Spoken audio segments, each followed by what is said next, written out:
Hello everyone, welcome to Comics Kwentuhan.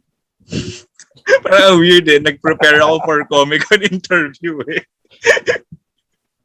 we have two special guests for today's episode. Si Sir Makoy Tang and si Sir Vendivil. Hello. Special guest co-host is returning guest si Sir Makoy. Interview namin si Sir Sai about yung kanyang comics journey. Comics journey. Sige lang. Hello sir. Ayan. Hi Sir John. Yung usual kong palusot pag nag-i-introduce ako. Baka gusto mo sir ipakilala yung sarili mo na mas mabuti, Sir Sai. Paano ba? Hi. Hindi ako prepared, nali.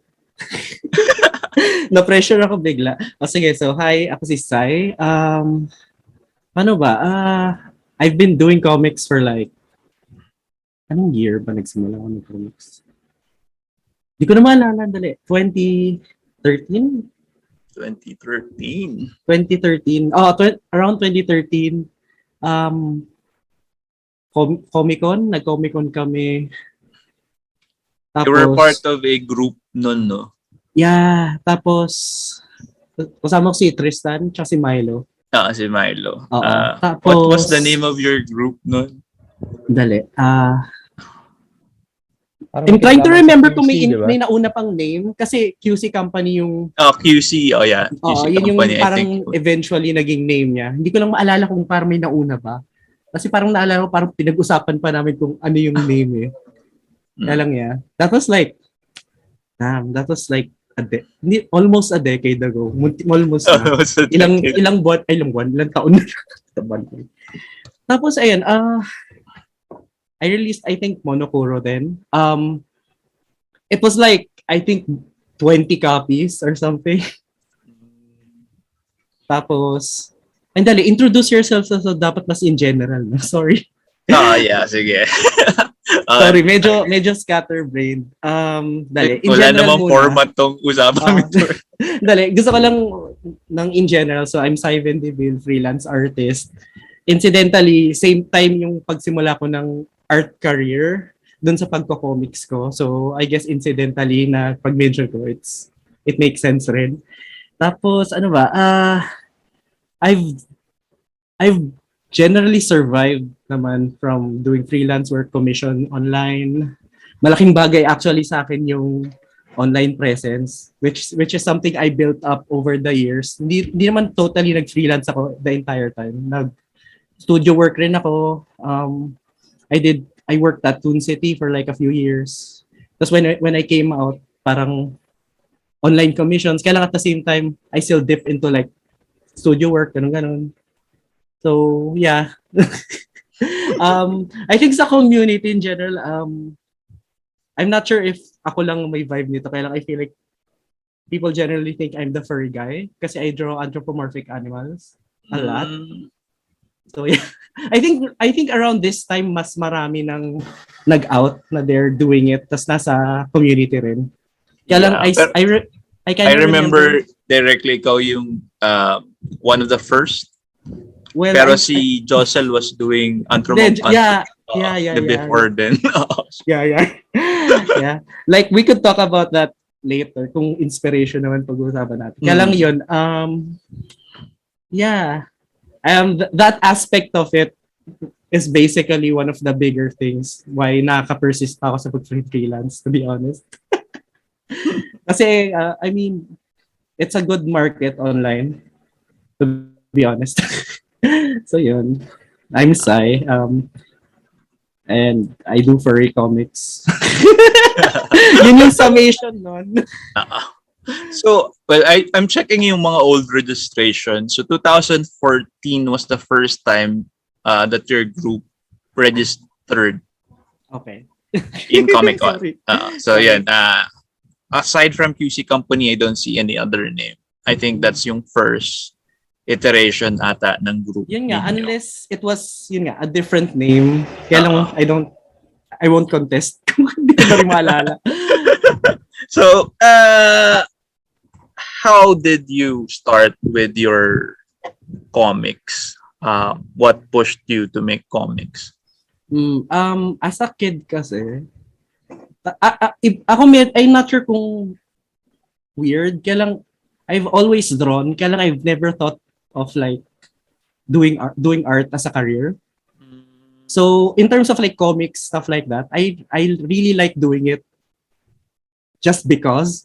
Like wala akong aspiration noon na parang maybe I could make it big as a comic artist, ganun. Kasi as a kid, I really remember specific memories where I make comics na parang I was really into Sonic back then.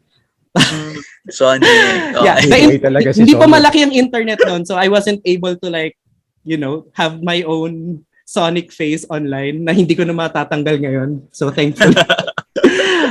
So yeah, so, ano ba yun? Pro na wala siya, hindi pa tayo maganda yung connection natin. Yun yung mga sikreto na binabaon eh. buti na lang, actually medyo malungkot ako na wala akong copies of anything I've done in the past kasi aside from madalas kaming maglipat over the years, medyo nasalantaran kami ng mga ilang bagyo. It happens. Tapos ano ba? Kaya yun,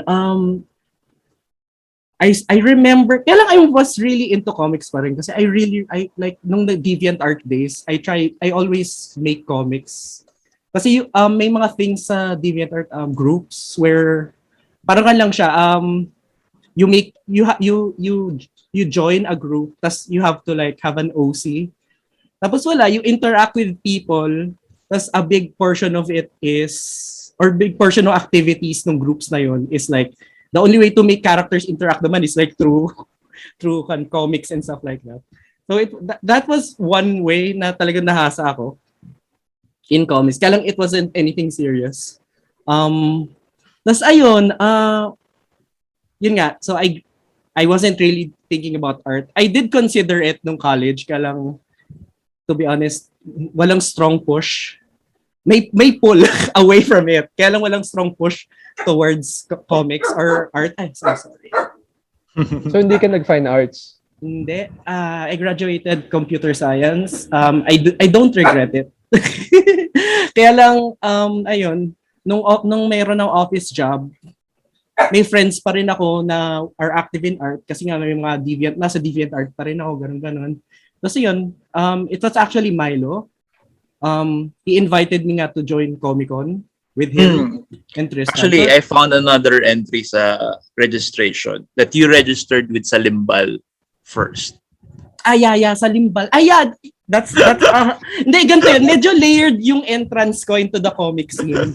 Yun ang sasabi ko, medyo layered. So, di ba, we have that thing which is with Milo and Tristan, the QC company. At the same time, at the same like general year, nilapitan rin ako ni Koy. Koy Carion. Actually, i-point out ko lang na when you first attended Comic-Con, I thought you were an established artist na. Especially since yung start mo was with Salimbal nga. And Salimbal was they're a big group thing, of right? artists actually. Yeah, they're a big group. Hindi, a big group. Hindi ko gets kung ano nangyari. Minessage ako ni Koy. Tumblr was still a thing. Hindi, I think Tumblr was a big thing pa rin back then. Parang nakakuha ako ng DM sa kanya. Or was it Twitter? Basta minessage niya ako. Sabi niya, in English pa na he really likes my art. Blah, blah, blah. So di pa kayo magkakilala nun? I know him. Like, nakita ko, dali, isn't this like the mid-space guy? Tapos parang, okay. So you both know lang yung works nyo, pero you've never interacted as in real life? No. Or formalan online lang talaga. Like, I wasn't even following him. Kung minessage man niya ako sa Twitter, Tumblr, hindi ko siya pina-follow nun. I think. Tapos parang, I think at that time kasi yung parang artists rin na parang finifixate ko was artist he really like rin. So parang, basta parang he messaged me, asked me na parang, gusto mo bang, actually the initial pitch was, do you want to do something for Myth Space, I think. Mm. That sobrang laking bait noon, I swear. Kasi I was really Pinoy comics was new to me back then, talaga. Like, talaga may isang year lang na I attended a Comic-Con. Then I spent like, I don't know how much. Like, my disposable income pa ako noon. I was a programmer, okay? I kind of miss that. Kasi that income, I feel like I bought like almost at every table. Basta alam ko meron ako ditong stash. Tapos kung na-organize siya by year, yung first few years ko, probably pinaka, alam mo na, thick na stacks, ash cans. Tapos eventually, yun nga, parang wala. More on books kasi medyo discerning na yung budget. So yun, he invited me. To be honest, yung pitch was super, super interesting. Hindi ko alam kung I should disclose it. Kaya lang parang he was saying, or ewan ko na lang, bahala na siya. This was years ago. Pero sabi niya, pag gusto mo mag-work with Budge, Wow. I guess this was also around the time of Quintillion, no? They were going to launch Quintillion. Kaka-publish ng Quintillion. And they were looking for more artists to do stories nila. Yes, I think that was it. Quintillion's really nice. Tapos meron pa ako actually, dapat pala ginagawa ko ito yung nag-alungkat ako ng registration. Ay talaga, kala ko you do that all the time. No, I don't. Kasi parang ang ganda ng format. Kasi sobrang impromptu nitong interview na to. Hindi, kailang galing ng format na yun kasi parang nahuhukay mo yung parang class records. Parang, huli ka mali. Ano kasi with, the thing with other creators kasi, we started together, so medyo alam ko yung kwento nila. Pero yun nga, with yung mga 2011, 2012 onwards, medyo hindi na. So, ayun, pero maganda idea nga na maghalungkat ng records. Actually, nakita ko rin sa record mo dito that you registered to be a volunteer 2002. Yes. Yes, I was a volunteer. Paano mo nahuhukay? I was a volunteer. I forgot what year. Sa registrar ako. The only thing I remember about that is may concert at the very end. And I have a picture with Jun sabay. No, ayun yung... Nice. Actually, that was the worst Comic-Con for me because that was yung worst spot of thievery sa Comic-Con. I've heard about it. Hindi, volunteer ako nun. So, kasalanan ni Sai yun. Ay, wow! Hindi, pero that was the year that parang wala ako nung that was the November Comic-Con. So yun yung Grande din. It wasn't really labeled Grande din. Wala ako the whole day kasi as early as nung morning pa lang, dami nang nanakawan. Even my boss who was visiting from the US, nanakaw yung buong bag niya. So I had to accompany... May maleta ba? May maleta bang nawala? Ayun nga, weird nga eh. Kasi diba, if you are going to strange country, you don't bring your everything when you're going out and you leave it sa vault sa may hotel. Pero dinala niya yung buong bag niya and got stolen. So I had to accompany her and several other creators para sa Pasig Police Department to report. So the whole day wala ako. Yun yung worst Comic-Con. Yeah. Pero yun nga, I came back, si Kamikaze was doing yung impromptu that was concert impromptu. nila. That was very impromptu. Okay. Impromptu yun. Impromptu din yan. Alam mo you just... They just passed by. Kasi si boards of... he usually, Evil Genius, he usually exhibits with us. Tapos dumating ata yung several of his bandmates and they had equipment and they asked if they could play. Wow. Damn. Or may nag-joke na gusto nyo tumugtog, tapos sige. That was a very weird... Yeah, like I remember, medyo nakalimutan ko ng may mga pagnanaw, kaya lang kasi it's because hindi naman big thing sa day ko yun. Kaya lang naalala ko talaga yung concert. That's a wild day then. That's a very sobrang wild day. day na yun. So yun, so you did volunteer work 2012 yun. Okay. Tapos you attended as a creator na 2014. So you started 2014 summer you were with Salimbal. And then sa late quarter you were with you formed na yung group with Milo and Tristan. So how did yung group nyo form? Yung QC company. It was Milo's idea, I think. He invited me. Tapos, I was an office worker dude pa nun. So, parang, I mean, I was like, sure, sige, tignan natin. Tapos, ano ba nangyari? I just went with it na lang. And, wala. Like, it was were very... doing comics na then? No. Like, I just dreamed. I guess I just have like an aspiration pa lang. Parang I feel like we were talking na rin nun kasi he was like part of an org. I think. Tapos parang nag-organize pa siya ng talk eh. It had Josel and Tristan and... Nandun ka ba? I think so. Kaya lang yun. Basta parang he sa was UST ba yan? Yes. Yeah, UST. So graduate na ako by then. Kaya lang he was like this dude who was pushing for comics. So parang... sa org nila or something. Yeah. Hindi ko... UP. Sasabihin sana UP, kaya lang mali UST pala to. Hindi ko na maalala yung details eh. Kaya lang kasi I went there kasi I was really into Josel. Ay, at saka hindi ko maalala yung isa. Kasi medyo naglaylo siya eh. Si Chapel. Ayun, si Chapel, Dark Chapel. Yeah. So yun, I was really into some more underground stuff. Kaya lang kasi incidentally, I just stumbled across kasi mga ganun style of comics. I wasn't really into mainstream. Siguro kung mainstream, mga manga, ganun. Like, I was reading Naruto back then pa. Like, so during that time, hindi ka pa talaga gumagawa ng comics? If I made some, it's not meant for print, it's not meant for yourself lang talaga. It's for myself and siguro yung owner ng OC. Kasi it was just it's a weird thing on DeviantArt where we interacted using comics. It was like paano ba? The way I think about it right now, it's parang bina-blind date mo yung original character mo sa original character na iba. Okay. Parang ganon. It's so not parang like parang social interaction. Yeah, pero it's by sequential work.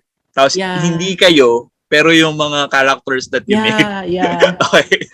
Kaya lang technically, I mean, it depends on the person. Kaya lang some of us who did it, technically parang self-insert na nila yun.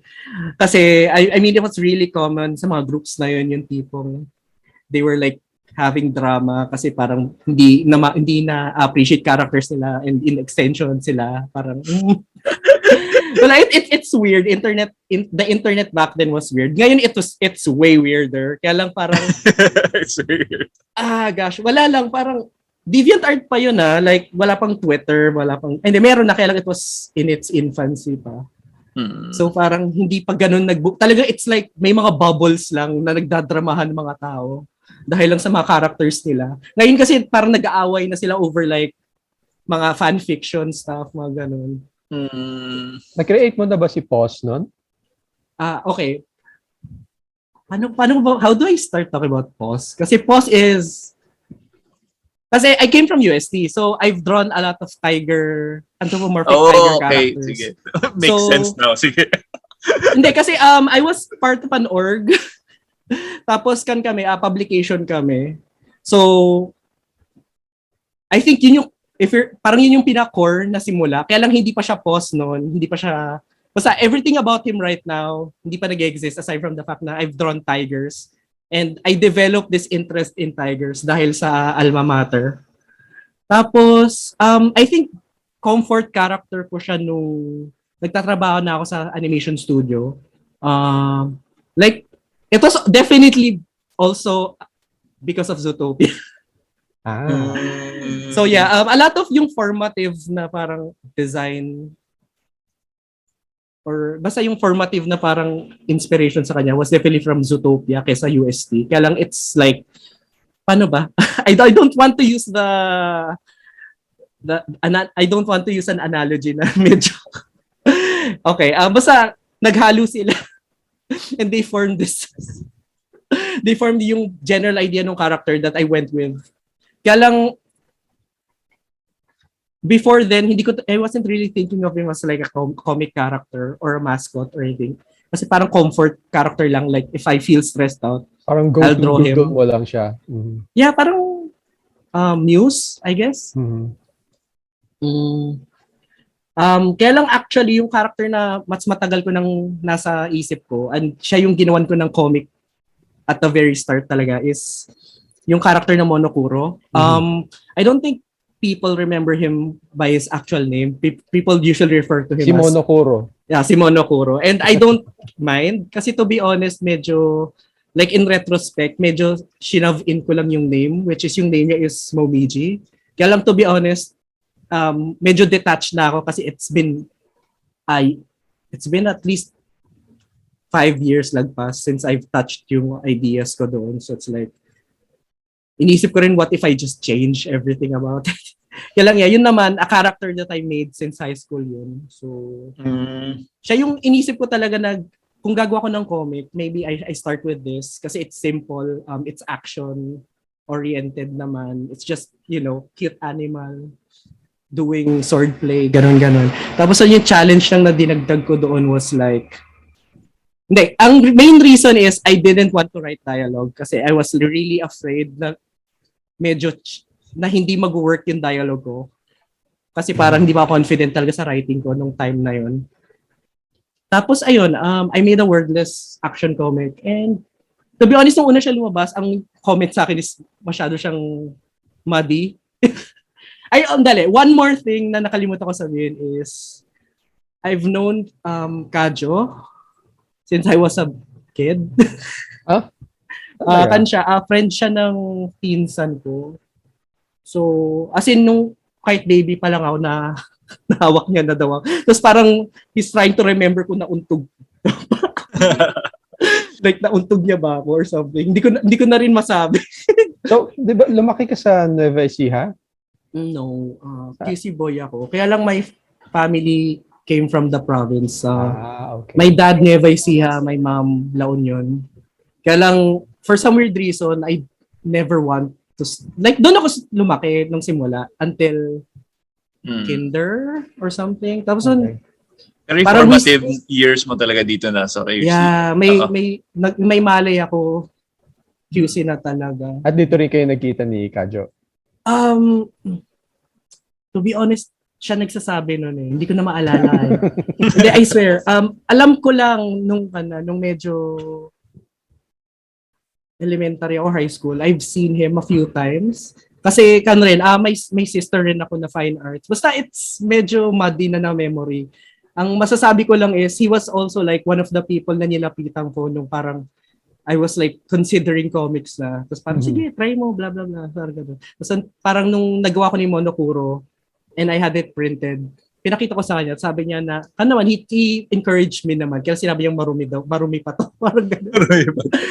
And to be fair, parang hindi naman sobrang all-nighter. Kaya lang, it was definitely like last-minute job. Parang, alam mo yung tipong, for like, kung binigyan mo ko na isang month, like, I only started on it like, yung final week. Like, all the writing, everything. Kaya lang nung first 3 weeks, parang pinag-iisipan mo lang talaga, ano ba talaga gusto kong mangyari sa comic na to? Tapos parang it started with like, 36 pages or something. Tapos naputol kasi parang, I just want this done. Parang, and eventually, yun rin yung core na parang philosophy ko in making comics is, basta you have it done or you have something na malabas mo muna. Basta matapos. For people to digest. Hindi kasi importante to. It's something I tell Makoy rin na na-realize ko over the years is importante sa akin yung parang may reception yung chunk ng work. Kahit na sabihin mo na it's a bigger narrative, it's really important as a motivation driver. At least for me, yung parang yeah, hindi ko naman kailangan marinig na parang maganda siya or parang alam mo yun. I just want yung recognition na nabasa to ng tao. So parang may expectation silang na-form. Of course, wala nang pakialam. I mean, may pakialam ako in terms of kung maganda o hindi yung sasabihin nila. Kaya lang it's like concerned na lang ako kung do they care enough na ba? Parang are they starting to develop yung parang investment? Kasi Ewan ko, parang, acknowledgement that you've done it and somebody read Oo. it actually. Oo. Yun yung Parang, feeling. Na malaking gusto bagay mo na sa akin yung, Oo. malaking bagay sa akin yung, I mean, Comic-Con kasi, di ba? Malaking bagay na sa akin yung, they paid with they said their compliment using their money. I'm sorry, medyo, may pagkaganon ako. Medyo, hindi ko alam kung capitalist minded yun or ano man. Kaya lang, Hindi, pero ano bagay sa- talaga eh. Parang ano na rin siya eh. Parang as a creator validation ng ginawa mo yun. Hindi, it's a strong source of validation. Yung parang, Oo. alam mo na parang you priced, ako personally, I felt like I overpriced my comics. Kaya lang noon yun. Ngayon parang, I could have been higher. Kaya lang yung tipong, yung parang alam mo yun na, you're apprehensive na parang, kan ba to? Is it worth the person's time, person's money? They decide. Kasi ganun naman ako, ultimately. I don't think as a creator, I mean, pwede mo sabihin sarili mo na, am I good enough? Am I good enough? Pwede mo sabihin sarili mo yung ulit-ulit. Kaya lang, ultimately, you're creating for other people or you're creating something. I mean, specifically, your intention ko is to sell it. So, yun yung point, di ba? So, parang, ayun na yun. Am I good enough? Oh, binili nila. Ang susunod na tanong, am I good enough kung bibili na yung sunod? And yun yung susunod na parang feeling na kinukuha ko to get motivated. Yung tipong, ay, dali. So, okay. I put it on the back of the comic. If you want to say to me, like, if you want to give me that validation, like, actually, like, say it to my face. Hindi mo face, kaya lang through email, you can contact me here. There's actually like a few people who did that, like one or two people. Kaya lang, sabi nila? wala, parang, it's either they're asking about the comic. To be honest, di ko na maalala. Kaya lang, they usually are kind of interested dun sa lore. Kasi ang monokuro kasi, it's wordless. So, there's this, paano ba? Parang may little seeds of like intrigue na nabibuild up. Kasi parang minsan may mga, bakit kailangan pakita tong image na to, yung panel na to, may ganong intrigue. And yeah, meron akong iniisip noon, kaya lang ngayon, looking back, hindi na ako ganong proud dun sa, like I thought that was genius back then. Tapos ngayon parang, I don't think a lot of people got it kasi nobody really talks about it that way. Parang may ganong aspect. Kaya lang yun, I just carry that feeling na parang, okay, kailangan ko naman sunod ngayon malaman kung will they buy the next one. So hindi naman kinakabisado ko yung mukha, kaya lang I generally have a feeling, kasi di ba, monokuro was by parts. You cannot read part 2 without part 1. So doon, malalaman mo na agad, di ba? Kaya lang eventually kasi I started doing yung talagang one-shot stuff na, or yung things na hindi self-contained. Kaya lang by then, I didn't totally need yung parang validation by parts. Kasi in terms of one-shots, I create a one-shot. Titignan ko sunod, are they interested on my next one-shot? Parang gano'n naman. Parang nagbabago lang yung frame. Kaya lang, it's the same chase, I guess. Which was something Comic-Con was able to like facilitate. And I was really happy na I think noon parang I was thinking sobrang hirap siguro makapag-apply. Kaya lang parang ano naman nakapasok naman. I feel like being in a group helped a lot rin. So ayun, parang ay nako. I'm really grateful rin sa mga cons kasi yun talaga eh, like I actually remember, I do remember, nung year na nag-volunteer ako, I do remember I talked to RD. Like, RD is actually a friend, an office mate of a college friend. So, kaya kilala ko na si RD bago pa siya nag-comics. So, even before you went to the convention scene, marami ka na rin kilala.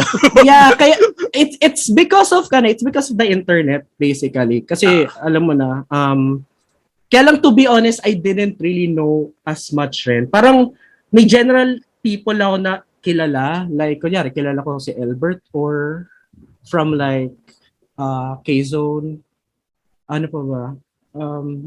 sila taga-Ilog from to be honest, ang naalala ko sa kanila yung, di ba sila gumawa ng Ragnarok Online? Yes. Yun, like, Yung, those were, yung, I was really into comic strips more noon. Kaya lang yun, generally, parang ganun nga yung nangyari. I remember, I was talking to RD, tas convention yun, tas I really remember he was hyping me up lang. Like, di ko pa kasi sinasabi sa kanya, alam mo na yung ganong conversation sa con, yung parang, there's this one guy, tas parang he just starts talking about like, his interest in comics, or something like that. Tas parang, ikaw hahanap ka ng way to like, do you validate this dude's, interest? Or, kaya lang, end of the day, usually just, hype them up na lang. Wala lang. It's funny kasi I've been in that position na ginawa ni RD. Kaya lang, I'm not sure if I've seen anyone I've hyped up. Feeling ko I failed to hype them up. Or wala. And then everyone has their own, alam mo na, ano ba? Basta everyone needs their particular kind of push to make comics talaga. So, ayun. Yung ano mo, yung you've always done anthropomorphic na artwork. You already mentioned na Sonic was a big influence when you were a kid. Talagang yun yung doon ka sa direction na yun dinala nun. Okay. Well, si Makoy actually did anthropomorphic din before. I've known Makoy's work rin. Kaya lang nung kan na yun, na nag-volunteer na ako, nagko-comic-con na talaga ako nun. Ano ba? My answer is no. Yung I bring up that Sonic thing kasi that was just that specific instance. Then I stopped thinking about it kasi I was into like anime and manga more. So I drew more anime stuff talaga like growing up. Tapos yung kahit yung Deviant Art group na sinabi ko sa'yo, it's not actually one group, kaya lang multiple ones over the years. Kaya lang, yeah, my characters were not anthropomorphic. They were like anime characters rin. Parang mga Sasuke, mga ganun. Kasi I was really into Naruto back then talaga. Tapos, ano ba? It started with Monokuro. Like yung I started doing anthropomorphic stuff. It started with Monokuro. Tapos, it just snowballed. There's also this one more formative occurrence na medyo related rin sa parang internet community stuff, which was there's a thing in Pixiv. Pixiv is this Japanese art website. A lot of people revere it as kung saan yung parang magagaling na Japanese artist nag-upload. Kaya lang ayun, they have this almost annually or biannually na parang event called Pixiv Fantasia. And at parang nung year na parang I started doing art, and I think I released Monokuro rin by then, they started one, and then somebody made like an English-speaking community for it, which was like, parang at that time, parang I was just drawn to it. Tapos doon ako na-expose sa Japanese furry scene. Sa Japanese furry art, which is kimono ang tawag sa Japan. Tapos, ayun, and that was actually where I started to like really draw anthropomorphic characters. It started with like yung character na ginawa ko for Pixiv Fantasia. Kasi it was the same format as what we did in DeviantArt. Kaya lang it was in Pixiv, which is a Japanese website. And yeah, I did try to like use Google Translate, stuff like that. Medyo choppy pa nun ang Japanese translation nila. So, hindi ang most na nakausap ko were actually like, I think Pinoy rin na draw doon katulad sa marami rin Pinoy doon actually. Yeah. So, I mean, doon lang nagsimula. That was like yun 2014, 2014, 15. I don't remember I think after Monokuro, the next big thing that I did, aside from yung ginawa ko sa Salimbal, kasi Salimbal, hindi furry yung comics ko sa Salimbal. Kaya lang kasi that was like a collaboration with Elbert and Jem. Yun yung parang susunod sana sa Myth Space, yung Bravos. Bravos, yes. Yeah, Bravos. So I made Bravo Cebu, tas may Bravos Hindi ko na Manila maalala. at Manila ba? Parang gano'n. Basta Oo. parang isa is set on QC, isa set on... Basta it was supposed to be Luzon, Visayas, Mindanao. Tapos yung, I think yung Mindanao one was, or Visayas. God, I'm sorry if I mali geography ko. Kaya lang, John Amor was supposed to make one of the Bravos. Kasi tatlo sila, dalawa lang lumabas. And yun, parang, paano ba? Hindi ko rin alam ano nangyari. Ang alam ko lang, nagkaanak sila Albert, sila Paulo. And separate. Hindi sila nagkaanak together. Oo, medyo. Hindi sila nagkaroon. Ano ba? Parang malaking bagay siya. Kasi if you've noticed, medyo parang nag-slope down rin yung parang presence ng Salimbal. Kaya lang it was mostly because naging busy yung parang driving forces niya. Kaya lang we tried to keep it up naman. I think we still table, tapos kasama ko, hindi, nandan pa rin si Paolo eh. Kaya lang wala nang bagong lumalabas. I think yung Sparrow's Roar na lang, I think yung lumalabas, tsaka yung Muros. Muros, yun. Oh, those are really good. And really... sobrang inspiration ng Sparrow's Roar, to be honest. Actually, before we go on pa, they keep hearing about Monokuro. Okay. Is it available to be read anywhere? Okay.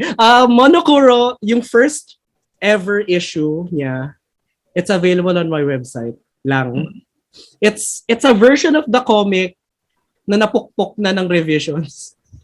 Like, actually, hindi lang ata sa website mo siya available. Kasi Storylark still has it. Yeah, Storylark. Storylark is a zombie website na lang siya ngayon. Zombie website. Which is kind of sad. I was really supporting it rin back then. This was one of the first na mga platforms. It was supposed to be what PenLab is right now. So I think they came out too early. Yun lang masasabi ko. Which is too bad. Pero ayun nga, the thing with the platforms is they usually like rear their heads almost every year. Every 3 years, merong platform na mag-appear. Yeah, hindi. I do this time, that. I think PenLab will stick na. Yeah, I think they figured out how to market. They came at the right time when people were doing, parang we had this pandemic and then you had captive audience. Since nawala rin yung conventions. So, yun yung, parang they were able to fill up yung kung ano yung nawala sa convention scene. So yeah, kudos sa kanila. Medyo malungkot ako sa Storylark kasi cute yung mascot nila. Kasi ano ba? Nagpapakain sila ng spaghetti. Ay, oo, nagpakain sila. I remember that. Kaya lang yan, Monokuro is only available. Yung sa Storylark, you have to, register. I think you have to pay for the other issue. I think it has 2 issues. Kaya lang yun, issue 1, yung pinaka-updated na version, it's on my website, which is cyanroll.com. Kaya lang, doon lang, I haven't considered uploading it to PenLab because I want to like color it actually. Okay. Actually ngayon, if you're talking about Monokuro, ang problem kasi niya talaga is it has too many decisions na product rin ng parang inexperience ko with like making comics. I'm not saying it's like bad, kaya lang it feels very half-baked. So you want to like redo it? No. If you're gonna not redo it, as in remaster some of it. And, gets ko yung idea of like remastering something. Like it's already there and what you're gonna do is probably close to what it is already. So if I want to reboot it, that's a different conversation. Kaya lang I'm just talking about yung pages na nagawa ko. Kasi medyo nalapitan na rin ako ilang beses sa kanya. Actually, I'm not sure if I can talk about this. Kaya lang, I did apply it to Anino. That was years ago. Sadly, ano ba? I'm not sure if I can tell the full story. Kaya lang, years I guess ago short, na yun.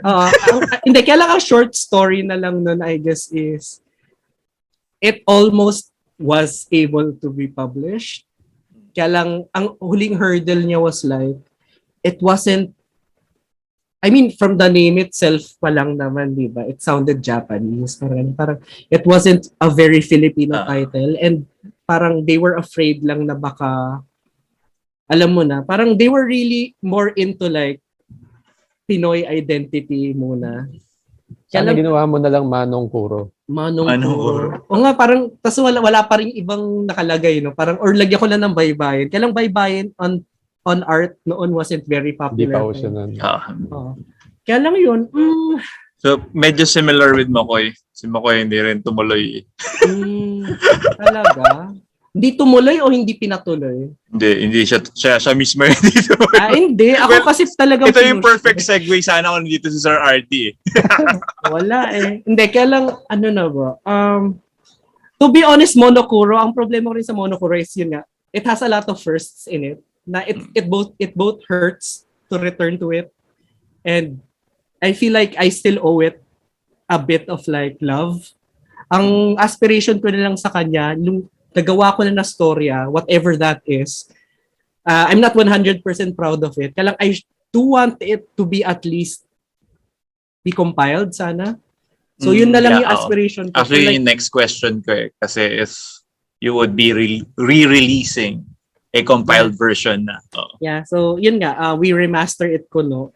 Tapos once it's remastered, it's good for printing na sana. Parang ganun. Hindi lang sure kung saang publisher, kaya lang I think meron naman akong makakausap about it. Ayoko lang magsabi muna kasi hindi pa tayo sure. Hindi, tsaka wala pa doon eh. I mean, I'm saying this, kaya lang it might take us 10 years there or I never 10 do it. years! Malay natin, di ba? Or never na talaga. Or kaya lang I feel like kung na-remove na siya for like such a long time, wala nang pakialam. Sige, printa natin yan as is. Actually, the thing with yung other creators that I talked to, creators from like the late 90s, keep telling them na parang ang laki na nung time na nag-lapse. Diba? And people should just be able to read it na. Hindi kasi nandun rin. Nandun rin yung parang, paano ba to? Nandun rin yung charm niya eh. Like, nandoon yung parang you're reading something because it's a product of its time. I understand that. It's like a time capsule then on its own of what was happening during that time sa community and what was yung mga art influences during that time. Ang problem ko kasi doon, that's something an artist would admire. Yun lang masasabi ko. That's something an artist would admire. Yeah. I think yun din yung medyo fault ko kasi I'm always thinking about not really yung casual readers, yung readers, but more of our creator community on how yung ating mga newer creators could learn from how this, like you're an established creator now, pero how was your first work, diba? It's a learning experience din. Yeah, diba? That's a good point. Point. Kaya lang, ayun nga, yung value talaga niya. I feel like I could think about it that way. Kaya lang it won't be, I could compile it, upload it somewhere. Kaya lang it's not the same as yung iniisip ko na pero yun, it's different din ng you have this specific vision of how it would look like. Yeah. And that's how you would like it presented. Yeah. Pwede rin naman yun. Kasi that's your prerogative naman as the creator. Kasi baby mo pa rin naman yun. Hindi, ang ako naman, I just come from a point na I know that this is a product end of the day. Like, no matter how much heart you put into it, a person who's removed from your context will never like understand that right away, diba? Like, parang, malaking bagay talaga sa kanya investment. We do a lot of things with our creation nga na parang sabi nga nung misis ko pag minsan, pag nakikita niya ako nagtitinker with my pages, tapos tatanungin niya kung ano yung ginagawa ko, tapos sabihin ko, naayos ko yung spaces between ng gutters ko, tapos yung kerning at yung tracking ng letters ko. So, wala naman wala naman makakita niyan eh. Hindi, kaya lang the thing is, yun yung mga things na are invisible kasi when they're done right. Yun yung nakairita minsan. And then, this is the thing that I teach about yung sa pre-press, di ba? If nobody notices what you did your job perfectly. Yun nga eh. Which is kind of sad. Basta kaya lang, basta ultimately, nandun yung name mo sa credits. Tapos if it's a paid job, Pag minsan nga, hindi nga babayaran ka. yun credited work eh. Kasi, Ay, yun lang. di ba, if you like, on my part kasi I'm a technical guy, so I do post-prod. So pag minsan, I do, yung the pages comes to me, tapos makita ko na madumi, or ganyan. Tapos, nobody really asked me to do it. So, I clean it up para mas malinis yung register niya. Mas crispy yung blacks niya. Mas maayos yung...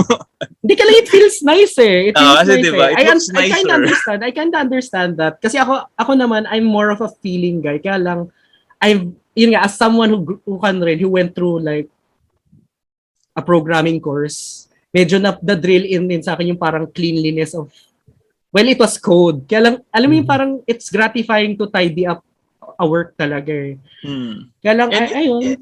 And diba, it lends like more enjoyment sa pagbabasa if everything is clear and everything is neat looking and everything, yung parang wala ka ng ibang titingnan, parang hindi ka mag-fixate na ba't man dumi-dumi nito, hindi man lang nilinis ng artist. Yun yung thing with comics eh. Like, yeah, sure, their art, their text, kaya lang they're also design eh. You're designing, I mean, yun yung term, di ba? You design you design yung panels, you design... Yes. Actually, panels yun in general like, yun, di ba? It's a, di ba? Everything is the sum of its parts. As in, like Hindi ay sinasabi siya... nga, di ba? Kahit gaano kaganda yung render mo sa comics, tapos hinausyaw mo lang yung lettering nun. Even gaano kaganda yung comics mo, at the back of the mind ng reader is nakaka-distract yung pangit na element na nalagay doon. Ayun. I think I can connect that sentiment with why I want Monokuro to be remastered ko, no? Kasi yun yung problem ng Monokuro. Like, you would think na it's wordless, di ba, na comic. Kaya lang, it's actually like, it has its own problems in terms of like, ang pinaka problem ko sa kanya, it's something I really beat my past self to a pulp. Is I've made this decision na hindi ko siya lalagyan ng kahit anong tones. Kasi ang thought ko noon is kukulayan ko to. Which is, yun pa rin yung thought ko ngayon. Kaya lang, alam mo na, if me from the past somehow did tones on it, hindi ko na yun gagalawin at this point.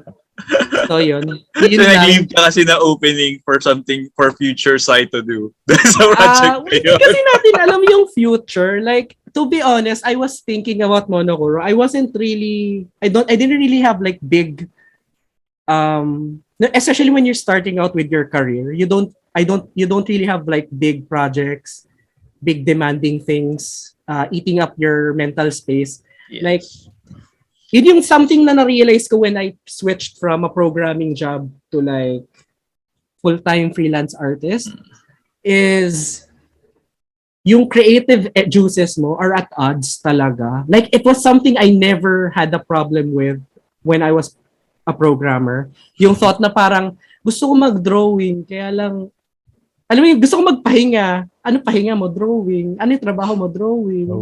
Parang, di ba? May ganong aspect lang. Ay, gusto ko lang i-point out before we continue. Yung ginawa ni Sir Sai with yung first project niya, which is yung Monokuro. Kasi parang, from a casual reader or a casual viewer na titingnan na wordless na comics, it's much easier to do. Hindi. Tinorture actually ni Sir Sai yung sarili niya. Kasi doing that as a first project, isang wordless comics is sobrang hirap. Ang problem ko pa sa akin, it was episodic and serialized at the same time. Ayun ba? As in episodic ba? Hindi. The thing is, paano ba? I really hate myself. I mean my past self for everything. Kaya lang, I still think Monokuro is like, it has nice ideas in it. Basically, it's supposed to be both episodic, medyo mindless na action, has drama in it. And I mean, the way I'm saying it, like most wordless comics back then, medyo it was just metaphors showing emotions. I think ang tinatapakan ko lang in terms of like yung intent ng comic ko was Rob's work. Yung Light. So, kaya lang, to be honest, I haven't read Light nung sinimulan ko Monokuro. I didn't know like I didn't know somebody was already like thinking about it. Yung parang narrative siya na silent comic. Na it was an adventure instead of like an expression lang. Kasi ang dali mag-express sa wordless comics. Like you can put imagery, just put images together.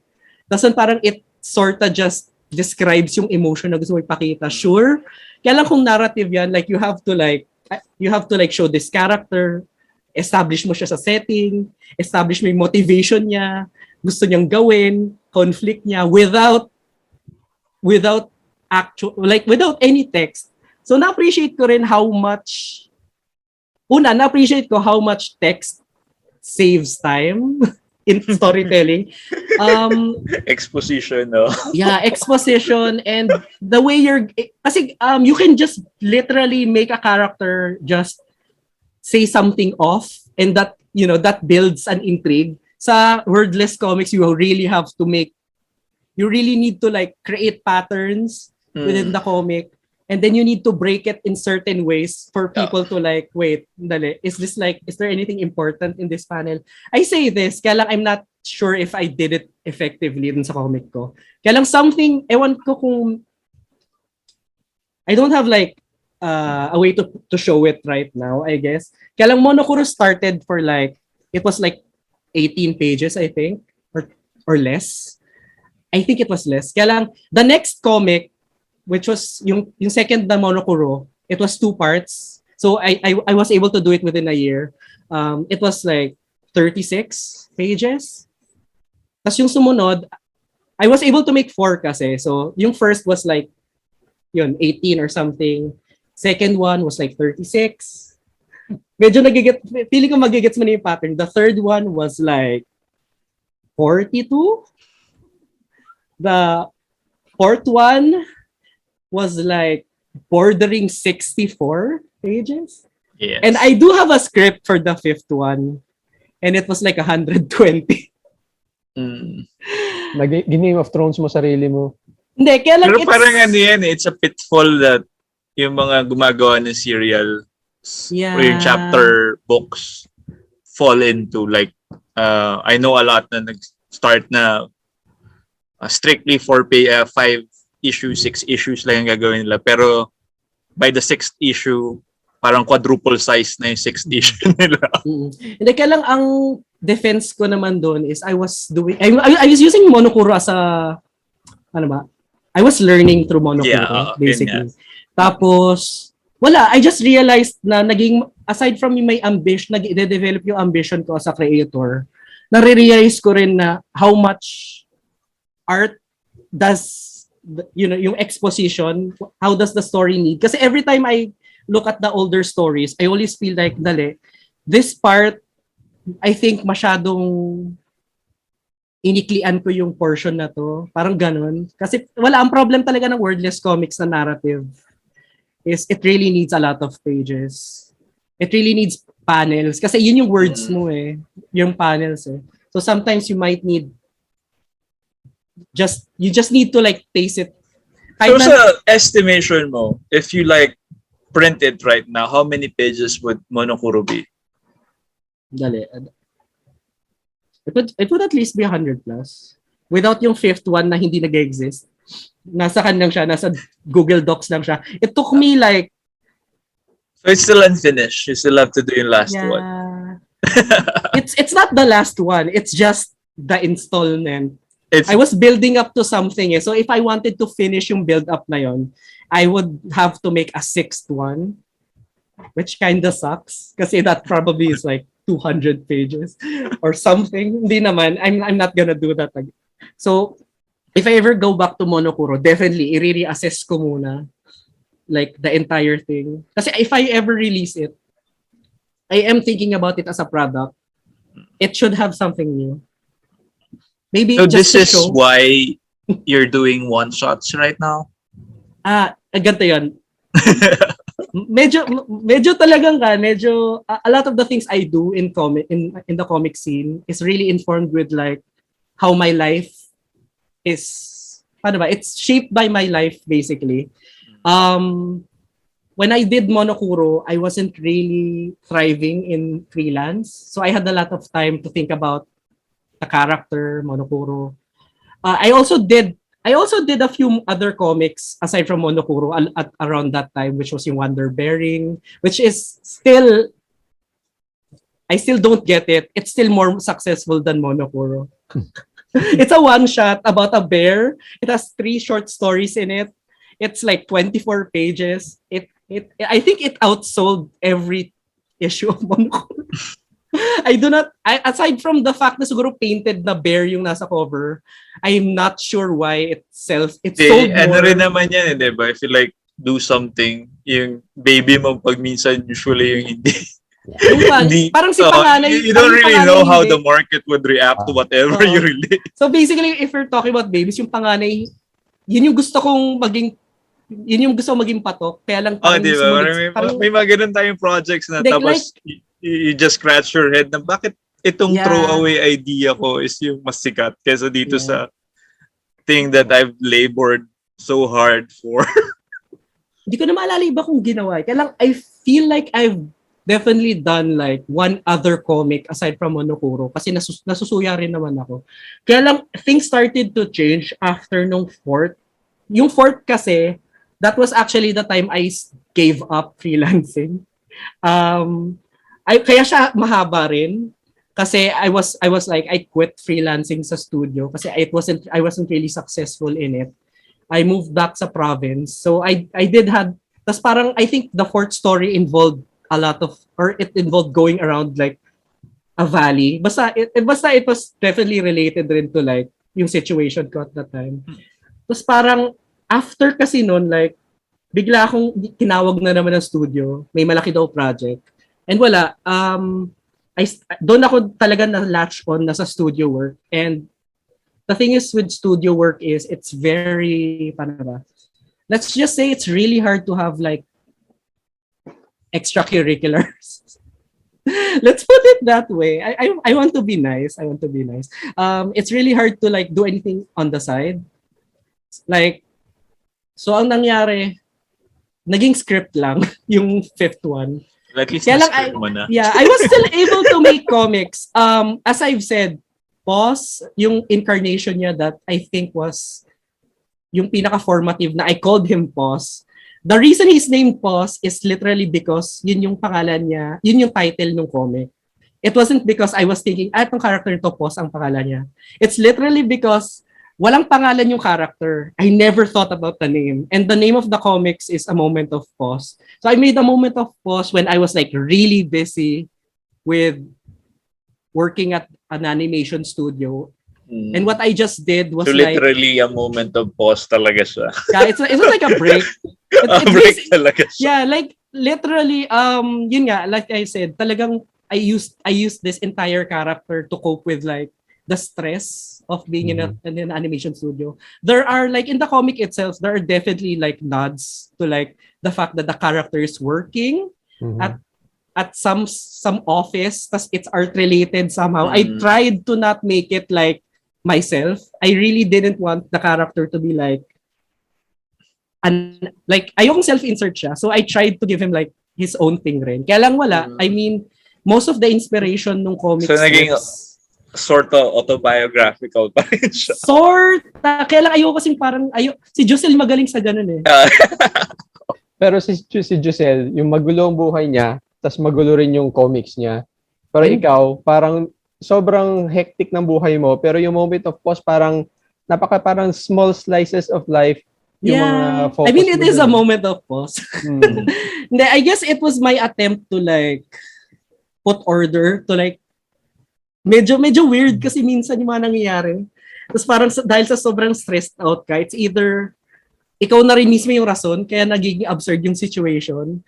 Like, one of the very first comic strips for A Moment of Pause, it was nasa jeep ka, tapos you had like yung pamasahe mo. Tapos i-hand out mo na, 'di ba? Doon sa katabi, doon sa driver. Tapos ang sasabihin mo para ho. Tapos parang titigil yung jeep, tapos hindi mo magets bakit. Tapos parang dali. Ano ba sinabi ko? Parang ganun lang.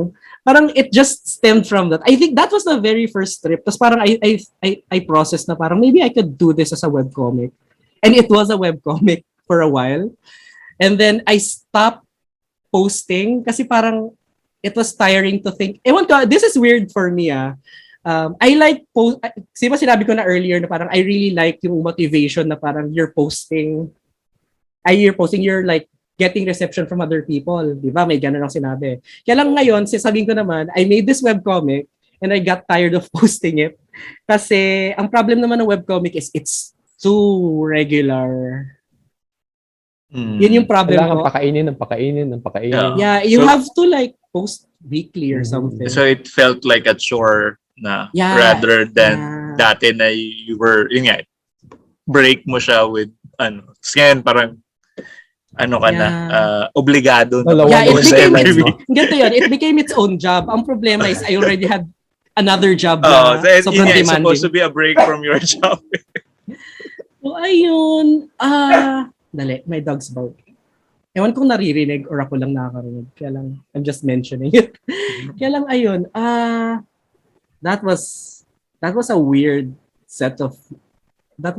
time, to be honest. Kaya lang yan, I was still trying to like carve out comics. Carve talaga yung term, no? Kaya lang, I really did try. I also made like other comics na hindi talaga lumabas. There's 2 comics na hindi talaga nagkaroon ng chance lumabas. But, meron silang like small chances to like flicker lang sa comic scene kasi mawawala na. One of them was called Venti.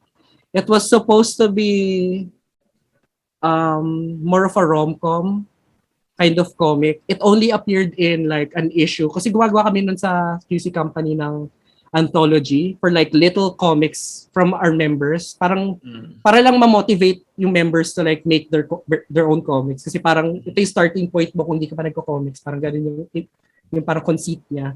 So I posted like a preview there. Tapos if you search Venti on Tapas, I think, I'm actually gonna search it, So na-upload mo siya sa webcomic site? No. Okay, it's not Venti on Tapas. Dali. Tapas.io na pala siya. Wait, did it delete? No, or hindi Tapas. Ano pa yung isang website? Webtoon. Doc? Lame Doc. Di ko na maalala eh. Ay, dali. I just remembered something. I did make a comic strip na webcomic rin. And this was before Monokuro. And it was the reason why Milo invited me to join yung comics thing. Sorry, this is medyo babalik tayo sa past for a sec. Kaya lang, medyo brief lang. Kasi I did make like comic strips na anime characters pa sila. I was really into like, yung mga popular na yung mga anime katulad ng Lucky Star, mga ganun.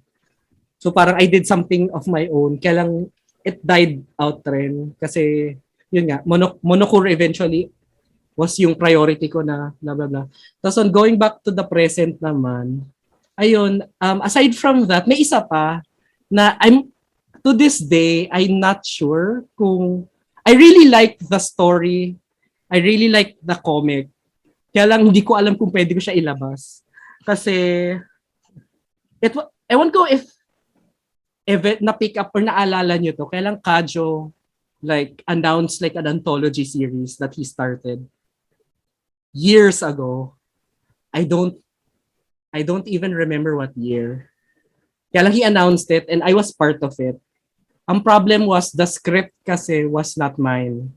It was from a friend of his or something. So parang, una, I don't know who the friend is anymore. And second, mahirap ma-catch si Kajo, to be honest. He's very busy. So, I think wala na siya sa Facebook. Yeah. But yeah, he's very busy. Parang you could just catch him either on Viber or somewhere. Viber. I'm not a Viber dude. Kaya lang yun. Kaya parang nag-fall out na yung project na yun. Kaya lang, I still have the work I did for it. It's not finished. Kaya lang, if alam kong, kung may go signal ako na parang, you know what, Sai, you can you can post that, whatever. And I can finish it. Ang So pwede it's ko lang gawin. nearing finished na. Hindi. It was So, okay. um it was thumbnailed. Mm. Ito ba interesting bit dito? It had two different treatments. It was first a 24-page. It was a horror story. It was a 24-page horror comic. Tapos nun, Kajo told me 8 pages lang yung allowance ko. Oh, okay. It was very interesting as an exercise. I had to like convert a story that I digested into 24 pages. That's into like 8 recutting a pages. film. Yeah, it was Gagawin mong- interesting kasi parang you were thinking like anong parts talaga nung narrative can be left in between the lines or talagang they're just there to like set the mood. Kaya lang they could be either combined with everything else kasi it's ang laki rin kasi nung format eh. It was like P5 or something. Or parang tabloid size. Hindi, medyo weird yung project. Kaya lang Was it something like yung sa DC newspaper comics before? Hindi ko talaga masabi. I just remember that sinabi niya sa akin na it was 8 pages but it was really big. I think yung comic niya doon was like storyboards niya na kinvert niya lang to comics. Parang gano'n. Kaya lang yun, that was a weird time. So that was yung time ko sa studio. Then, wala. To be honest, it wasn't working out. If I wanted to like thrive. Also, while I was at the studio, doon ko na-try na i-pitch yung monokuro and stuff to like, you know, to get published. Para meron akong masabi na parang gumagalaw naman ako, yung gumagalaw naman ako sa comic scene. I mean, I was really struggling. I wanted to stay relevant. But my work just did not want me to stay relevant. I actually did take leaves just to make my comics sometimes. Like that ganun siya kalala minsan. And there was times na I would attend the con just to drop off my stuff. Tapos I had to like leave kasi incidentally walking distance lang from Bayanihan yung opisina. And even though it was a Saturday or even a Sunday, they were calling me to go to work. So it was that it was that difficult. So it didn't work out in the end. If I wanted to thrive again, I would have to jump out of it. That was I think in 2018. Kaya lang I left my job with like, you know, a heavy burden of fatigue. So I don't think I'm trying to remember. I think I did the second volume of A Moment of Pause in that year. And that's all I was able to do. Tapos noon, ano ba? It was really a struggle to like, for some weird reason, nawala yung footing ko in making comics for the comic scene. Like, talagang doon na nagsimula na both nag-thrive yung presence ko sa freelancing. Hindi. I was doing smaller things na. Like, I contributed to anthologies, stuff like that. So, I did have a chance to contribute to like an international one na kickstart. Incidentally, parang para siyang compilation ng parang Cautionary, Fables, Oceania Edition yung name. Kaya lang incidentally, it has like 40% ng roster is Filipino for some reason. Nandun si Paolo Chiquiamco, Tintin Pantoja, nandun si Rob Cham. Hindi ko na maalala yung iba eh. Kaya lang, yeah, there was like, it was funny kasi it says Oceania Edition. Kaya lang it was like, there's like a big chunk of Filipino presence there. Tapos parang may Hawaiian. It was kind of weird as an anthology. I don't know much. I just contributed. Koy also contributed. Actually, it was supposed to be Koy who was contributing. Kaya lang he was like busy daw. Sabi niya parang, why don't you do it? Kaya lang gawin mo yung storya ko. Tapos yung story niya was yung ang butike at you released Pagong. You released din to, di ba? Yung this one. I released it Turtle rin. and the Lizard. Yeah. I released it rin in the wild. in I think I in bought it sa APC. in the local scene, yeah. I think I bought it sa Sales APC. pitch ko sa kanya was it was in Baybayin. Ah, It was a very weird. At that time, I thought I was really genius. Let's put it there. At that time, I thought I'm so smart. Gagawa ako ng silent comic. Tapos lalagyan ko siya ng baybayin dialogue. Like yun siya. It's a silent comic talaga. So, nilagyan ko lang ng baybayin dialogue kasi parang maybe they'll appreciate it. Kaya lang if you check out the book in Goodreads, there's a lot of angry reviews. And they specifically point out my story. Like they specifically have a hard time liking my story dun sa anthology. And I'm pretty amused kasi they spend more time complaining about my work than talking about the book. What was it exactly? Kasi para unintelligible yung dialogue. It's in baybayin. Yun nga, so parang no chance na parang they feel locked out there's a cipher. Yeah, may cipher. May kodigo siya. Oh. Yeah, people don't like. Una, hindi. It's, dalawa kasi layers nun. May cipher siya. Kaya lang the dialogue's in Tagalog. So una, even if you have the cipher, you would not understand it if you don't know Tagalog. Tapos nun, ang market kasi ng book was mostly Western. So yeah. Nandun na yung layers mo on why it was meant to fail. Ako kasi when I was making it, I was thinking na maybe it'll be fun as a game for people who want to.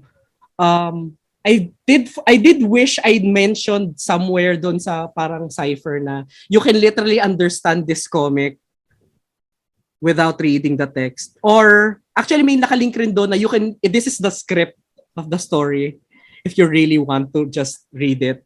Kaya lang, kanilang naman, it adds like one small layer. Kasi nag-quip lang naman sila. Puro quips lang yung dialogue. It's just to foreshadow na parang napapagod na yung pagong. Kasi that's something that's kind of hard to show dun sa page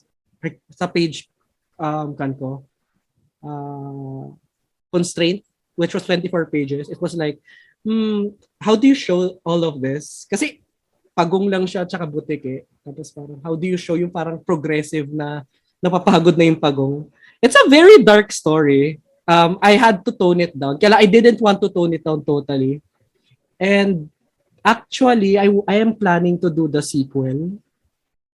Kaya lang, medyo alanganin lang ako kasi it's ang pagong at ang matching. And ang mahirap sa kanya, it's a really dark story. It's not like the Jose Rizal one. It's not ginawa ni Jose Rizal na pang bata. Mm-hmm. It like my version I think that involves cannibalism. At talagang naghahatian talaga, di ba? Yeah, kasi kan siya di ba yung parang ano ba yung nakalimutan ko na yung version ni Jose Rizal. Kaya yung version talaga is talagang if ang moral talaga ng story is if you did something bad, you deserve to die? Oo, basically. Parang ganun talaga. Parang tinatakot yung mga bata, I guess, to like, don't be bad. Kasi, so parang ano siya, mga German na folk tales. Yeah, actually may pagkaganon siya. It's more like a grim fairy tale. Oo, di ba? Ganun naman yung fairy tales talaga. Which, kaya lang yun, ang problem ko lang is, parang, aside from the fact na wala talaga akong time ngayon. Kaya lang it was one of the considerations talaga no, na maybe I should do like 1 or 2 more. Kasi there's at least 2 more stories na may pagong protagonist. So I can just connect them as this character na you actually should not like respect kasi he's this embodiment of retribution. He's this karmic justice na hindi mo alam kung talagang i-root for mo. Kasi talagang wala. I mean, he just pays back people with yung kung anumang kabobohan na ginagawa nila. Wala. Gusto ko lang rin. I mean, it's fun. Ano pa ba? I also contributed to anthologies with Komiket, yung community. Yung communities, yes. I think which is still available, right? So yeah, you can actually still buy most of it sa may Shopee sila.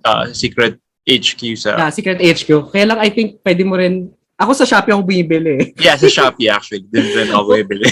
Yeah. Ano pa ba? I think I did a few more contributions. Kaya lang I can't remember. Pero yung thing that they're supposed to watch out for is yung comeback ni McCoy, which is yung sa peak of na collaboration. Yeah. We're actually getting there. Kaya lang may ilang taon which we will be talking about in another panel actually. This coming Saturday sa Comic-Con Grande. Yan, na-plug ko. Oo, na-plug mo.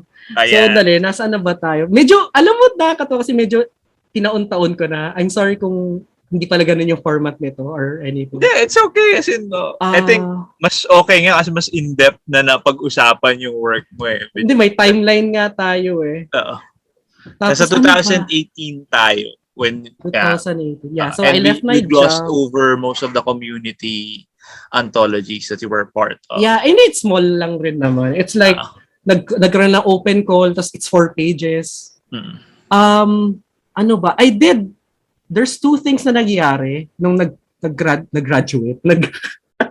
Yung umalis ako ng trabaho was like, I did try to like pick up yung freelancing ko. So, kaya talaga hindi ako nagawa masyado ng comics was like freelancing. Kaya lang that gave me time to think.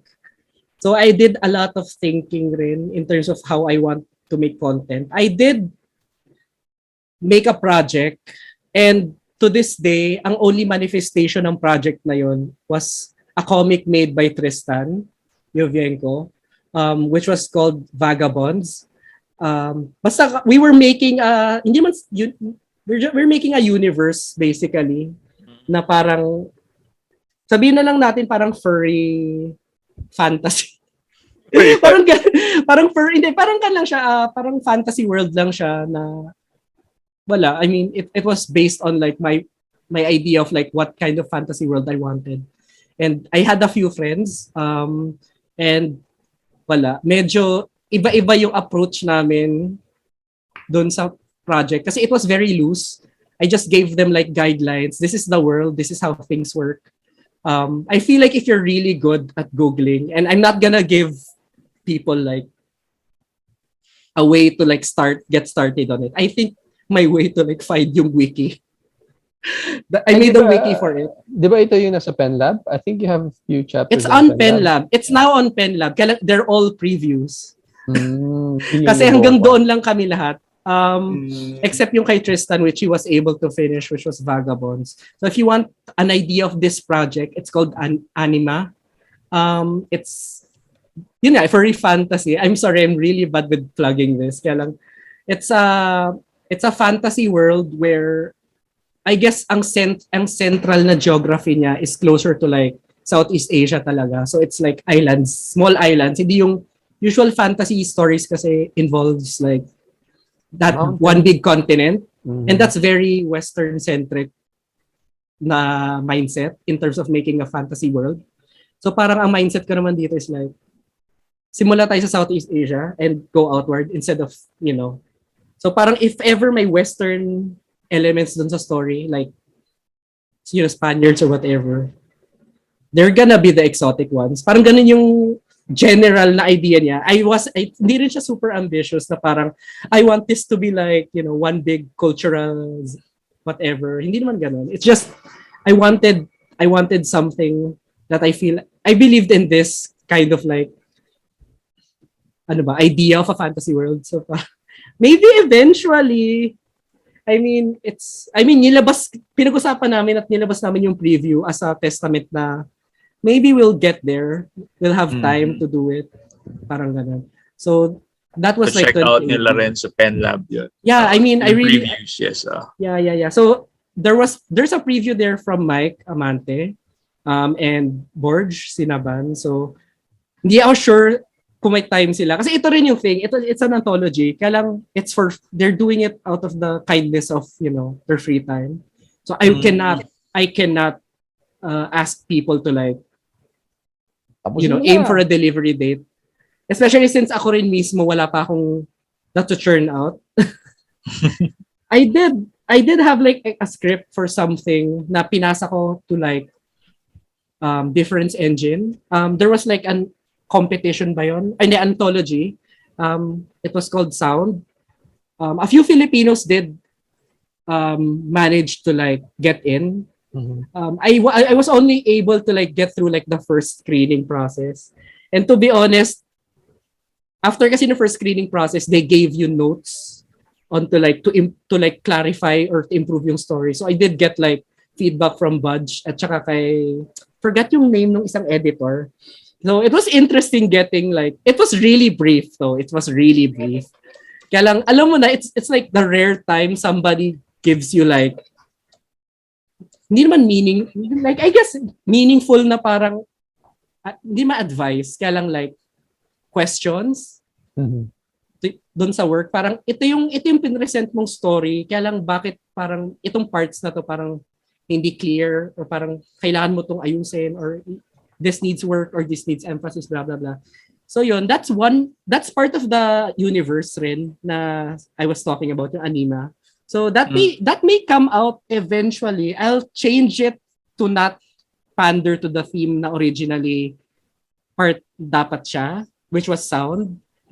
So it might have I need to I karamihan ng projects ko ngayon, it's a question talaga na I need to find that time or yung kaya lang ngayon ang ginagawa ko talaga. So after kasi noon after nung yun yung year na yun, medyo it was me trying to get back into comics. One of the funniest things I started getting into actually transitioning from 2018 to 2019. So this is I cannot say na mismo kung specifically which year siya nagsimula. I started doing what's the best word to say? I started to make adult comics. Adult. Yeah, specifically it's doujinshi specifically dahil it did get published in Japan. Yeah, like it's so ano siya, official na doujinshi siya. Yeah, it's in Japanese. It's in Japanese. So like around kasi around yung time frame na yon, I did get contacted by like a Japanese I guess independent publisher and he was like interested. He was making I cannot say the names nung I'm not sure if I should or kasi ang problem ko is I'm also trying to like separate yung main identity ko with it. I mean, I'm just sharing it kasi I feel like we're so drawn out into this conversation. I feel like some people nag-tune out na. So wait, I feel like you did this project under a different name? yeah, it's under a different name. Pero you're sharing it right now. So for mga detectives, you could look for it. Yeah, I mean, I like a good ARG. I like a good ARG. So, if they're really invested in this, ewan ko gaano katagal na tayo nag-uusap to be honest. Medyo ginagamit ko kayo yung what I call yung streamer train of thought, which is just I'm just talking like as if I was streaming. So ayun. I'm just saying it in passing na I started doing more, more adult content. And when I say adult, it's stuff that actually needs to be censored. Mm-hmm. I did sell in cons here yung some of the work. Talaga? And buti pinayagan nung publisher. Hindi, yung sa publisher, they had like 1 year exclusivity, which so it's done na. It only lapsed nung tapos yung pandemic na, so I wasn't I never had the chance to sell it pa. Kaya lang I don't want to sell it digitally. Yun kasi yung problem with stuff like this, it's very easy to be pirated. Tsaka hindi rin yan pwede sa Comic Con. Well, you could really sell it naman sa conventions. The problem is you could not display it. Yeah, I don't display it. I don't display it. Diba? I've sold one title. I've sold one title. Michael David exhibits sa Comic Con and he can sell stuff. Hindi, basta out of reach talaga, di ba? Like, out of reach from kids. I've sold na. Hindi ko lang alam kung if I've done it on Comic Con. I think I've done it. If I did, it was like, I was implying that there's a separate person who made this. Parang ganon. At least so from the ads. Even then, as in, sineseparate mo talaga na somebody else did it. Hindi, kaya lang if they know, di ba? Parang ganon. If you know, you know. Kasi it's not like, it's a different style. It's just iba yung nasa byline. So, it's Yeah. So ano Minsan- lang, you just take a second look na, siya ba Oo. talaga gumawa nito? Oo. Hindi, kaya lang ang intent ko kasi doon, it's less about people knowing or connecting me. It's more of, let's just say, ayokong mag-google yung name na yon or name ko at magko-connect sila. Yun lang. So I really hope nobody just puts it together like repeatedly so that Well, Google will right just now spit they it have out. clues that you give Ah. out, so Makikita not mo na lang yung... expect somebody. It's No, not I that- doubt naman if It's people not that really ganun. watch this. So, Expect mo Ewan na lang sa natin, may Goodreads. reward sila, I guess. Hindi, kaya lang ano actually, yung reward I did- nila if they find out? Ano yun? Ay, ewan ko na lang. Kaya lang, I mean, the gratification, I guess, na, nga, si ganito to. Ewan ko. To be honest, kaya lang yan, that's actually yung, like, I consider that a break rin. Kasi that's my first time having a comic published hindi, technically yung anthology yung was like the first one. Kaya lang wala naman special nangyari doon. It was like both, it was adult, it was translated in Japanese. Basta Ano parang siya? there was like more layers to it. Milestone siya sa buhay. Yeah, hindi, at saka it's the first one na nilapitan ako. Kasi yung the anthology na nauna was like galing siya from somebody else. Tapos para sabi niya, I can't do it. Kaya lang ipapasa ko sa'yo. Tapos sinek rin naman yung portfolio ko bago pinasa sa akin. So like, okay sila ng... Tapos ayun, parang, I don't think I've made a comic after that. Kasi around that time, na rin nanilapitan ako ni Makoy. Yun na yung nagsimula ni Aswang. 2019, right? Yes. Doon na nagsimula yun eh. 20? What? 2019. 1919. So we've caught up na sa... Yung Aswang High naman, nagulat na lang ako. I forgot paano nagsimula. Did you contact me? I messaged you na ano. Pero for that interesado ka naman, ba? let's leave that dun Yeah, sa it's panel. for... So anyway, as in if you've caught up na, let's wrap up yung conversation na. One last thing na lang that I would ask is lagi ko namang tinatanong with my guests is some words of advice for those who would like to try their hand at making comic books locally. I think ang pinaka-importante, I've said it naman sa simula, pinaka-importante you get it out muna, like with all its flaws. Kasi ultimately, even if you're this perfectionist, if it's an ash can, it's not that, I'm sorry, it's not that, ano ba? It's not, hindi, ayoko sabihin na it's not that big. It's more of the mistakes you make are more valuable, I guess, than whatever successes you might make kung, you spend more time on it. Like, maybe sure, it's rough around karamihan ng works ko na na-recognize are not yung polished ones. Like, it's more on the fact na alam nilang I was churning out stuff like this. Yung recognition lang na I was producing versus mayroon talaga akong like big name na parang, ito si Sai, he made this award-winning thing. It was less that. It was more, this is Sai, he's present sa scene. Like every year, he has a new comic. I mean, I feel that's more valuable. Kaya lang that's applicable to my experiences kasi. So you also have to like think about it. Pero medyo totoo naman yan. Kasi like if you just released one book and then yun lang din yung ni-release mo for like 5 years. So you won't really get noticed with that. So as long as even if you get an award from it, even if you get an award. As in, it's much better if you like always release something. Consistency. Importante. It doesn't have to be super consistent. And yeah, and present forgiving naman yung community as diba?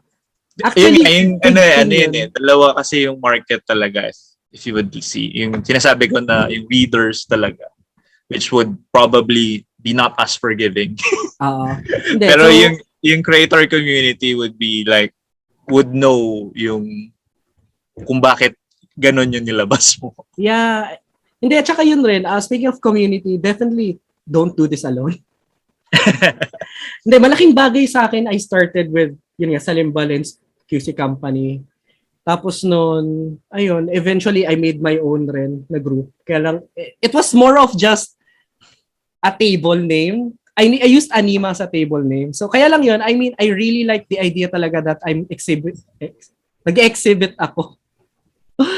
So sabi ko sana sa exhibitioning or something.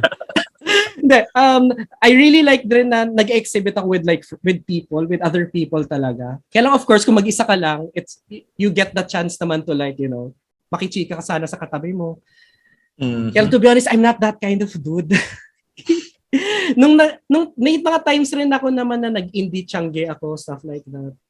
Actually, I did get to know Tori from magkatabi kasi kami. Tapos parang nagkukulitan lang kami. Tapos ayun.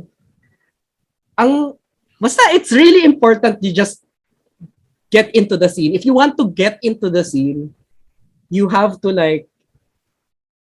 do whatever you can do at the time. Ako, what I did was volunteer. Aside from volunteer, you mean just release your book, talk to the other creators, learn from what you've done, tapos improve yun sa next mo. Yun lang naman. Yeah, you don't have to be heavy-handed na parang hindi kailangan na sobrang obra kaagad yung ilalabas. Oo, no. Ako opinion ko talaga, mas obra yung compilation of your life's work. Tas it's a thick ass book than meron kang alam mo na one thick novel na baka you're at the brink of you're matanda ka na tapos walang may alam sa gawa mo tapos doon mo lang natapos. Kasi one big thing rin talaga is yung mga bansa na prevalent yung mga alam mo na graphic novels talaga mga ganun. They're in countries that can support that Talagang may grants sila. The government supports it. So, mahirap. Wala pa tayo sa point na gano'n. Ganito yan. Perfectionism is something you have to afford kasi it's a money thing rin, personally. A lot of this is a money thing for me. Ang problem ko ngayon talaga is I really want to make more comics. Aside from yung collaboration ko with McCoy, I would really want to make comics and I have ideas to make money out of it. Ang problema ko yung capital na yon to get it rolling yung wala. And that's what I'm trying to build right now. So I'm really hoping maybe next year, if I ever have a chance again to talk about stuff like this, sana when I start talking about yung following year, it's gonna be that comeback. Sana. At saka sana may cons na. Actually, yun feeling ko my comeback, if ever it exists, it's tied intrinsically sa comeback rin ng convention scene. Kasi real life conventions, not yung online stuff that we've been doing for the past 2 years. Hindi, personally, nakakagana kasi yung idea na ipiprint mo siya. Nakakagana. Iba naman talaga yung excitement ng printed book. It's different from posting a webcomic. It's really different. I don't know why. I think it's because nga mas spaced out. Meron kang tactile experience kasi with that. Yeah, I mean, ang sarap. I mean, alam mo yung experience of going to an ISA? The smell of... Yung smell ng bagong print, yung look of the guy who's yung papaypay mo pa sa mukha mo. Na bumibili ng book. It's different talaga. Anyway, thank you very much for this very impromptu na interview. Also, thank you, Sir McCoy. Medyo humaba yung ating... I'm sorry. I mean... Wala you allowed me. In-unleash nyo yung pero at least actually marami tayong maraming mahihimay yung ating yung ating viewers and other listeners with how you approach your comics, how you made your comics, and medyo personal nga kasi it's tied in with you what's happening in your life during that time. So for everyone that's been watching, listening, please do leave a like. Share this video to your friends. Share this to anyone who is interested in Filipino comics. Let us support Filipino creators. Let us support Filipino titles. Subscribe to the channel kung gusto niyo lang. Pero kung ayaw niyo naman, okay lang din hindi. Pero if you want to listen in to yung mga conversations natin with comics personalities, I do drop conversations every 4 p.m. every day. So, yun, at this YouTube channel. So thank you guys. Stay healthy, stay safe, stay at home. See you sa mga next videos. Bye guys. Thank you. Bye-bye. Bye. Thank you.